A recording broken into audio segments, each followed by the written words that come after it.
था हम लोग का टॉपिक है और इस टॉपिक में एक क्लास हम लोग खूब बढ़िया से देख लिए बैंकिंग व्यवस्था का पहला क्लास। आज दूसरा क्लास में हम लोग पढ़ेंगे आरबीआई के कार्य के बारे में। पहला क्लास में देखे आरबीआई का परिचय देखे और आरबीआई के अंतर्गत एक संगठन है उसके बारे में देखे और आरबीआई से संबंधित जो गवर्नर होता है उसके बारे में थोड़ा सा क्वेश्चन पूछ लिया जाए। गवर्नर का कार्यकाल कितने दिनों का होता है? 3 वर्ष का। 3 वर्ष का होता है। बहुत सुंदर। अब बताएंगे कि गवर्नर का वेतन कितना होता है? 2.5 लाख रुपए होता है। सबसे पहला गवर्नर कौन बना था आरबीआई के? प्रथम भारतीय पूछ ले तो सीडी देशमुख। बहुत सुंदर। चलिए जितना पढ़ाए इसी तरह से याद करें। आज का क्लास है रिजर्व बैंक में क्या चीज? रिजर्व बैंक बोले तो आरबीआई का कार्य। आरबीआई के कार्य के बारे में देखते हैं कि आरबीआई का क्या क्या कार्य। आरबीआई के कई कार्य होता है जिसमें सबसे महत्वपूर्ण कार्य आता है एक मौद्रिक नीति। लेकिन मौद्रिक नीति लंबा टॉपिक है, उसको बाद में बताएंगे। छोटा छोटा काम पहले बता देते हैं। तो सबसे पहला काम इसका देखते हैं। क्या पहला काम है? नोटों का निर्गमन करना। नोटों का निर्गमन करना सबसे पहला काम आरबीआई का देख लिया। क्या चीज? नोटों का निर्गमन करना मतलब क्या? नोटों को जारी करना। मतलब जितने भी नोट है हमारे देश में छपाई होता है, छपाई होने के बाद जब उसे बाजार में भेजा जाता है बैंकों के माध्यम से, तो वह नोटों को जारी करने का काम करता है कौन? Reserve RBI. अब इसका सबसे पहला काम आपको बताएं नोटों का निर्गमन करना। अब निर्गमन का तात्पर्य क्या हो गया? नोट को जारी। अब जारी करने में हम लोग देखते हैं दो बातें यहाँ से क्वेश्चन बनता है कि कितने रुपए से कितने रुपए तक की नोट रिजर्व बैंक द्वारा जारी होता है। तो जान लीजिए 2 रुपए से 2 रुपए से लेकर के 2000 रुपए, 2 रुपए से लेकर के 2000 रुपए तक की नोट आरबीआई द्वारा जारी है। और 2 रुपए से कम बोले तो 1 रुपए और उसके बाद 1 रुपए से और कम बोले तो 50 पैसा। पहले अब तो सब धीरे धीरे बंद हो गया। वो 1 रुपए से नीचे का जो भी था वो सब अब बंद होते जा रहा है। 50 पैसा, 25 पैसा, 10 पैसा, 20 पैसा ये सब होता था। तो वो सब जितने भी 1 रुपए से कम होता था या 1 रुपए का जो होता था सिक्का या 1 रुपए का नोट भी आता था, वह सब जारी होता था भारत सरकार द्वारा। किसके द्वारा? भारत सरकार द्वारा। भारत सरकार की एक संस्था थी वित्त मंत्रालय। वित्त मंत्रालय क्वेश्चन पूछता है 1 रुपए के सिक्के किसके द्वारा जारी किया जाता था? वित्त मंत्रालय। यदि वित्त मंत्रालय ऑप्शन में ना रहेगा तो भारत सरकार रहेगा। भारत सरकार द्वारा जारी होता है। भारत सरकार की एक संस्था है वित्त मंत्रालय। वित्त मंत्रालय द्वारा 1 रुपए या उससे कम के सिक्के बोले या नोट बोले, 1 रुपए का नोट भी आता था कागज वाला, वह वित्त मंत्रालय द्वारा जारी होता था। 1 रुपए से अधिक बोले तो 2 रुपए, 2 रुपए से लेकर के 2000 रुपए तक का जो बड़ा बड़ा नोट है, यह सभी नोट रिजर्व बैंक द्वारा जारी किया जाता है। और इस नोट पर रिजर्व बैंक के जो गवर्नर होता है उस गवर्नर का हस्ताक्षर होता है। क्वेश्चन पूछता है 2 रुपए के नोट पर किसका हस्ताक्षर होता है? रिजर्व बैंक के गवर्नर का। किसका हस्ताक्षर होगा? रिजर्व बैंक के गवर्नर का। 2 रुपए के नोट किसके द्वारा जारी होता है? आरबीआई रिजर्व बैंक द्वारा जारी होता है, आरबीआई द्वारा। तो यह नोटों का जो निर्गमन करती है इसमें हम लोग को क्या देखना है? 2 रुपए से लेकर के 2000 रुपए तक की जो करेंसी होती है, नोट होती है, वह रिजर्व बैंक द्वारा जारी होता है और उस नोट पर जो हस्ताक्षर होता है रिजर्व बैंक के गवर्नर होता है। 2 रुपए से कम बोले तो 1 रुपए या उससे कम का जो भी मुद्रा बोले सिक्का होता है वो किसके द्वारा जारी होता है? वित्त मंत्रालय द्वारा। और उस पर हस्ताक्षर किसका होता है? वित्त सचिव का। किसका? वित्त सचिव का। इस पर हस्ताक्षर किसका होता है? गवर्नर का। गवर्नर का होता है। और 1 रुपए और उससे कम 1 रुपए और इससे कम के सिक्के पर हस्ताक्षर किसका होता है? वित्त सचिव का। वित्त सचिव का हस्ताक्षर होता। और जारी किसके द्वारा होता है? वित्त मंत्रालय द्वारा। किसके द्वारा? वित्त मंत्रालय द्वारा। अब सुनिए, एक चीज देख लिए कि नोटों का निर्गमन करना आरबीआई का पहला कार्य। अब दूसरा कार्य है आरबीआई का साख नियंत्रण करना या मुद्रा नियंत्रण करना। क्या बोले? मुद्रा नियंत्रण करना। बहुआ मुद्रा नियंत्रण करने का मतलब क्या? कितनी मात्रा में नोट की छपाई किया जाए, कितनी मात्रा में नोट की छपाई किया जाए ताकि जिससे देश की अर्थव्यवस्था अच्छा से चल सके। उससे अधिक भी नहीं होनी चाहिए और उससे कम भी नहीं होनी चाहिए। तो उसकी देखरेख की जिम्मेदारी आरबीआई के पास है। मुद्रा का नियंत्रण करना, कितना मात्रा में मुद्रा छपाया जाए। और इसके लिए एक प्रणाली बना हुआ है। क्या चीज? मुद्रा प्रणाली भी बना हुआ है जिसे कहा जाता है न्यूनतम कोष प्रणाली। अच्छा, न्यूनतम कोष प्रणाली भी इसी के अंतर्गत आता है। पहले इसको इसमें एक पॉइंट और छूट गया, इसको देखते हैं नोटों के निर्गमन में कि नोटों का निर्गमन किस प्रणाली के तहत होता है। तो नोटों का निर्गमन होता है न्यूनतम मुद्रा प्रणाली। हाँ, न्यूनतम मुद्रा प्रणाली। न्यूनतम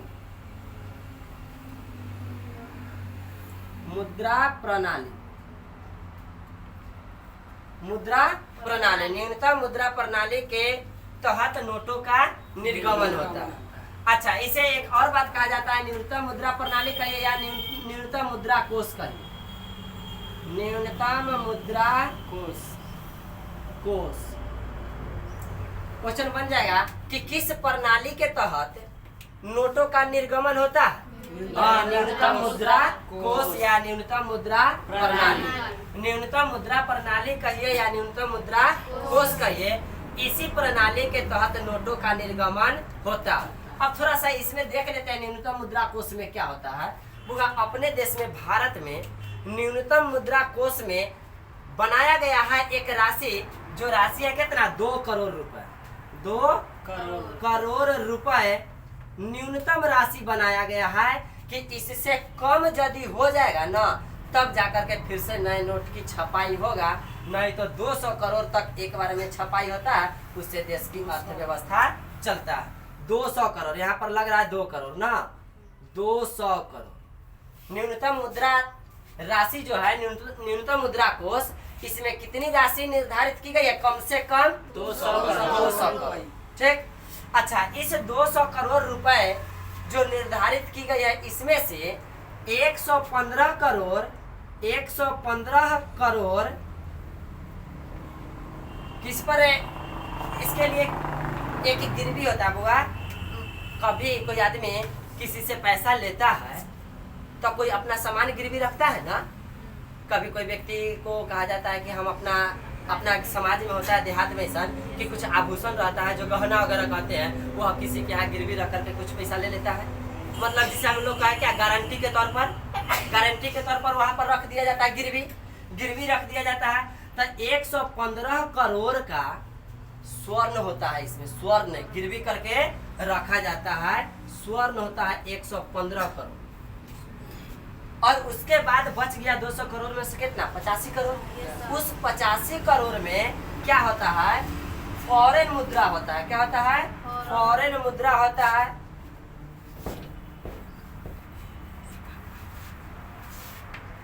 85 करोड़ जो बच गया, इसमें से कुछ गवर्नमेंट सिक्योरिटी रहता है और कुछ फॉरेन मुद्रा भी रहता है, फॉरेन करेंसी होता है।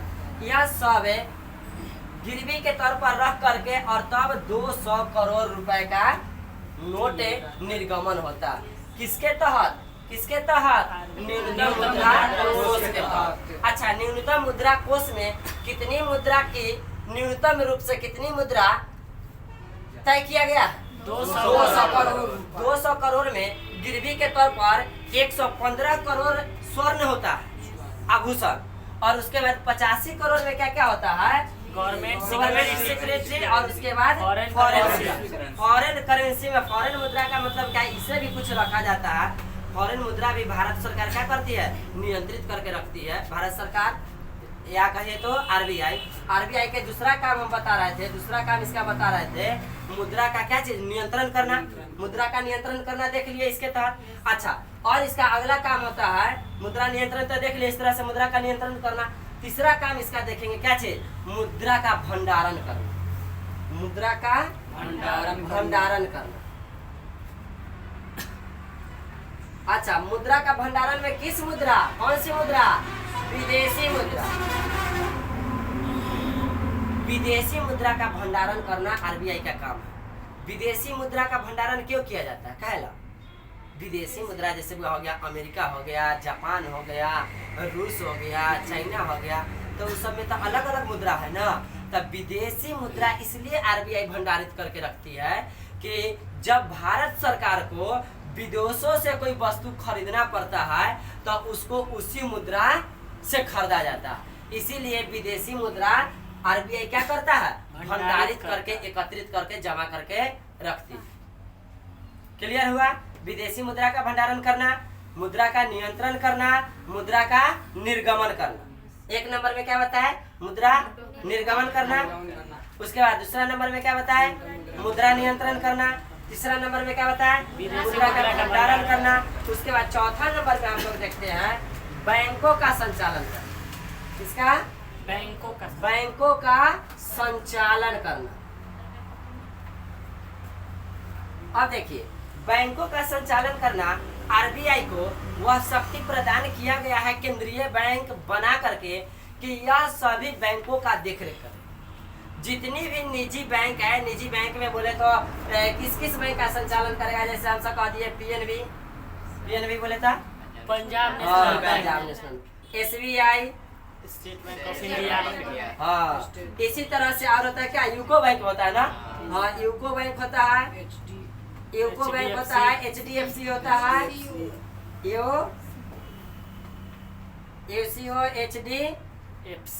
एफसी बैंक होता है। ये सब इस प्रकार के जितने भी जो वाणिज्यिक बैंक है, निजी बैंक, इस सभी बैंकों का देख रेख आरबीआई के ऊपर है। आरबीआई ही इस सभी बैंकों का संचालन करती है। इस अच्छा देखिए, ये सब जो निजी बैंक होता है जिसमें हम लोग हैं, ग्राहक लोग का खाता रहता है, खुलता है, तो ये सब बैंक का काम क्या है, ग्राहकों को, लोगों को लोन प्रदान। लेकिन कभी कभी इस सब बैंक को भी लोन लेना पड़ता है, बैंकों को भी लोन लेना पड़ता है। तब बैंक लोन किससे लेता है, आरबीआई से। तो आरबीआई से इसलिए कर लेता है कि आरबीआई ही सभी बैंकों का देखरेख करती है, संचालन करती है। तब बैंकों का संचालन करना भी आरबीआई का काम है। और इस सब बैंक को जब लोन लेना पड़ता है तो यह लोन लेता है आरबीआई से। तो आरबीआई के कई काम देख लिए, मुद्रा का निर्गमन करना, उसके बाद मुद्रा का नियंत्रण करना, मुद्रा विदेशी मुद्रा का भंडारण करना, बैंकों का संचालन करना। ये सब बैंक इस बैंक से क्या करता है, लोन लेता है। इसीलिए ना इस आरबीआई को एक और नाम से जाना जाता है, अंतिम उधारदाता। अंतिम उधारदाता मतलब बैंक भी लोन लेता है, अंतिम समय में बैंक को लोन लेना पड़ता है तो लेता है आरबीआई से। तो अंतिम उधारदाता आरबीआई को कहा जाता है। और आगे के काम देखते हैं हम लोग क्या है, बहुआ ध्यान दो। आरबीआई का अगला कार्य हम लोग देख रहे हैं क्या चीज, मौद्रिक नीति का निर्माण करना। मौद्रिक नीति का निर्माण करना। बहुआ मौद्रिक नीति में नीति जो वर्ड है, नीति गलती लिखाया है इधर से। मौद्रिक नीति का निर्माण करना में नीति का तात्पर्य क्या होता है, नियम ना। नीति का क्या मतलब हो गया, नियम। अब मौद्रिक नीति का निर्माण करना मुद्रा से संबंधित कुछ नियम बनाती है। आरबीआई मुद्रा से संबंधित कुछ नियम बनाती है और इस नियम के तहत ही कभी भी किसी भी जगह पर मुद्रा आपूर्ति की जाती है। इसमें क्या होता है, मुद्रा की आपूर्ति, मुद्रा आपूर्ति या कहे तो मुद्रा के प्रवाह, मुद्रा के प्रवाह या कहे तो मुद्रा की तरलता, मुद्रा प्रवाह मुद्रा आपूर्ति और मुद्रा के तरलता को नियंत्रित किया जाता है मौद्रिक नीति के द्वारा। आरबीआई का कार्य क्या है? मौद्रिक नीति का निर्माण करना। मौद्रिक नीति का निर्माण क्यों करेगी आरबीआई? इसका क्या आवश्यकता है? मुद्रा की आपूर्ति, मुद्रा की प्रवाह और मुद्रा की तरलता को नियंत्रित करने के लिए। क्या होती है मुद्रा की आपूर्ति? जितनी आवश्यकता हो देश की अर्थव्यवस्था को चलाने के लिए, जितनी मुद्रा की आवश्यकता हो उतनी मुद्रा की आपूर्ति करना, उससे अधिक भी नहीं और उससे कम भी नहीं। मुद्रा की प्रवाह, प्रवाह मतलब बहना, प्रवाह मतलब बहना, धारा प्रवाह मतलब धारा के बहना। तो प्रवाह का मतलब हो गया बहना, मतलब मुद्रा की खर्च होना। प्रवाह मतलब मुद्रा का खर्च होना। तो कब है, कितनी मुद्रा खर्च करनी चाहिए देश की अर्थव्यवस्था को कंट्रोल रखते हुए, कितनी मुद्रा खर्च करनी चाहिए। ऐसा ना कि जरूरत हो 500 की खर्च हो जाए 2000, तो उससे तो स्थिति डगमगाएगा ना। एक छोटा सा घर की एग्जांपल लिया जाए। एक घर में यदि व्यक्ति को घर चलाने के लिए मिनिमम अभी के समय में छोटा परिवार है तब भी 10,000 रुपया प्रति महीना खपत, मिनिमम न्यूनतम 10,000 रुपये प्रति महीना। जब परिवार छोटा हो तो बड़ा परिवार होगा तो उसका दुगना कर दीजिए, 20,000 से कम नहीं। अच्छा, घर चलाने के लिए आपूर्ति मुद्रा की आवश्यकता है 10,000 और पूर्ति हो 5,000, तो स्थिति घर की अच्छा होगा? बहुत ही दयनीय। बस जिस तरह से एक घर की स्थिति को देखा जाए उसी तरह से देश की अर्थव्यवस्था को देख लिया जाए। तो आपूर्ति करने का मतलब जितनी आवश्यकता हो उतनी पूर्ति किया जाए। तो मुद्रा की आपूर्ति करना, इससे अधिक भी नहीं हो और इससे कम भी नहीं हो, इसलिए नीति का निर्माण किया गया, मौद्रिक नीति का निर्माण किया। मुद्रा प्रवाह पर नियंत्रण करना, खर्च है 10,000 की तो उस जगह पर जरूरत से ज्यादा नहीं करना चाहिए, मतलब 15,000 20,000 खर्चा नहीं करना चाहिए, उस पर कंट्रोल करना चाहिए। उसके बाद है मुद्रा की तरलता। ये तरलता बहुत अच्छा वर्ड है, इसको हम लोग आसानी से समझ लेंगे। देहात में लोग बार बार यूज करता है, कहता है कि पैसा के तारी भेल है तो अभी उपलायल है ना। पैसा के तारी भेल है तो आदमी क्या है, उपलायल, उसको समझ में नहीं आता है क्या खरीदे क्या नहीं खरीदे, कहाँ पैसा एडजस्ट करे। किसी व्यक्ति को थोड़ा सा ज्यादा पैसा हो जाता है उसकी आवश्यकता से ज्यादा, तो कभी कभी ट्रैक्टर खरीद लेता है ना, हाँ, कोई बस से खरीद लेता है। कोई आवश्यकता नहीं है 4 चक्का गाड़ी खरीदने की, कोई जरूरत नहीं है, एक 4 चक्का गाड़ी खरीद करके दूरा पर लगा लेगा, लोगों को दिखाएगा। ये सब है तारी ना, पैसा का तारी। तो वह तरलता मतलब व्यक्ति की पैसा की तरलता पर भी कंट्रोल करनी चाहिए। तो इन सभी को नियंत्रित करने के लिए आरबीआई को क्या बनाया गया? एक मौद्रिक नीति बनाया। तो इस तरह से अभी हम लोग क्या देखे, आरबीआई की कार्य को देखे ना। क्या क्या कार्य बताया, उंगली पर गिन के बताइए आरबीआई के कार्यों को। मुद्रा आपूर्ति, मुद्रा की प्रवाह, बहुत सुंदर, मुद्रा की तरलता, मुद्रा की तरलता। ये तो मौद्रिक नीति के अंतर्गत है। यहाँ कुछ आरबीआई का कई वो काम हुआ, पूरा काम बताइए उंगली पर गिन के। 5 काम। अच्छा, फिर और ज्यादा काम है, लेकिन आपको 5 काम ही बताए। तो 5 काम में सबसे पहले क्या बताया? नोटों का निर्गमन करना। नोटों का निर्गमन किस प्रणाली के तहत? प्रणाली के तहत ना। अच्छा, मुद्रा का निर्गमन करना। दूसरा काम बताए, मुद्रा का नियंत्रण करना, ठीक। उसके बाद विदेशी मुद्रा का भंडारण करना, बैंकों का संचालन करना, उसके बाद मौद्रिक नीति का निर्माण करना। अच्छा, बैंकों के संचालन में क्या क्या बताए? बैंकों का संचालन कैसे करेगी? यदि बैंक को जरूरत पड़ जाए लोन लेने का तो आरबीआई लोन देगी। उसके बाद बैंकों का बार बार जांच पड़ताल करते रहना, देख रेख करना आरबीआई का ही काम है। कौन बैंक सही से चल रहा है, कौन। अच्छा, कभी कभी जरूरत होता है बैंक को विलय कर देना, मतलब कोई बैंक है पता चल रहा है कि यह बैंक अच्छा से काम नहीं हो पा रहा है या धीरे धीरे इसका नुकसान हो रहा है, तो उसे कन्वर्जन कर दिया जाता है दूसरे बैंकों के साथ। बैंक का विलय अभी हाल फिलहाल में बहुत बैंकों का विलय हुआ।